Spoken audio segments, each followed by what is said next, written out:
ยพี่น้องเอ้ยดักไฟสายลงลุมดักไฟสายลงลุมทีมงานมาหัวหน้าเขาอ๋อมานคักมือนี่จัดนักจัดเต็มนี่เอามันขึ้นมาพี่ขึ้นน้อยแท้จับซื้อจับซื้อวิทย์หน้าเขาหน้าเขาของพุดยึดเนี่ยเฮียงป่าไม่เฮียงข้องไว้อย่างเฮียงข้องป่ามาเนื้อเขาจัดไปพี่น้องเอ้ยคุณตัวเขาคนมุดอะไปฮีไปผิงไฟก็หนาวสั่นแรงๆนี่ข่อยกับบอลนะกับเจ้าสมัครโอ้ยแล้ว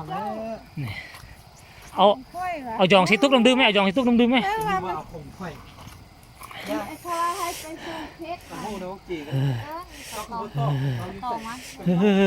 สุมเจ้าเอ้ย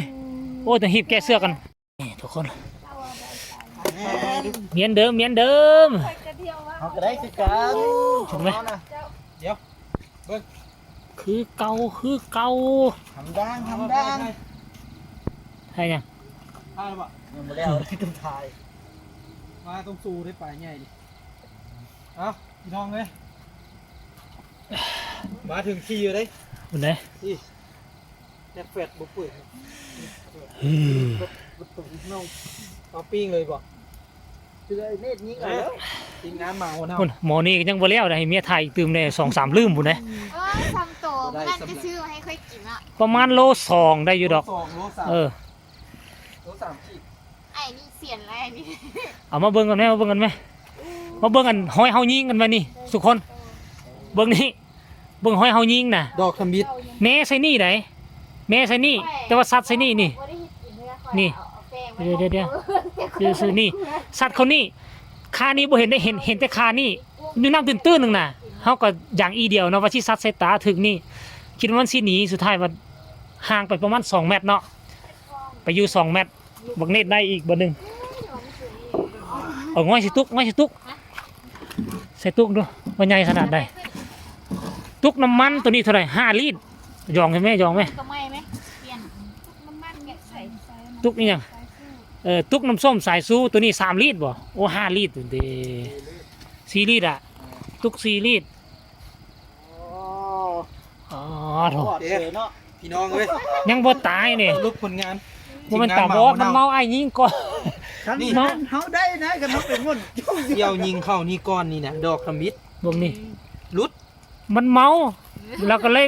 บังเน็ตน้ำไปไม่เห็นเจ้าใส่เรียบร้อยทางนี้บอลหนึ่งเลยแสดงว่ามันเท่าไหร่แล้วของบึงโอ้มันได้พออย่างห่างมันเฮี้ยนตอนนี้มันหนีมาได้แล้วป่าเท่าแม่มันโมเมนต์10 ปีแล้วสมพอมันบนนี้มันมูมีอันลอยแล้วบึงนี่บึงนี้งานหมาหัวเน่าเขาก็ได้เดี๋ยวจัดหนักจัดเต็มพี่น้องบึงนี้นี่บุยปักเป้าอ่ะของเขียวได้บ่ปักเป้าทั้งมูจับมือนี่น่ะเดี๋ยวท่ามกลางสุดยอดเตาไฟบ่เนี่ยเมียก็ดังไฟท่าแม่มันกับมานั่งเฝ้าบุพากันเป็นร้อยน้ำกันพุ่นซะนี่ทุกคนท่าบักท่านี่ท่ามานเว้ยท่ามานกลายเป็นปรมาจารย์พิชิตน้ำเงินมันได้สมเฮานี่นะปรมาจารย์พิชิตน้ำเงินแล้วเอาป่าน้ำกันเนาะ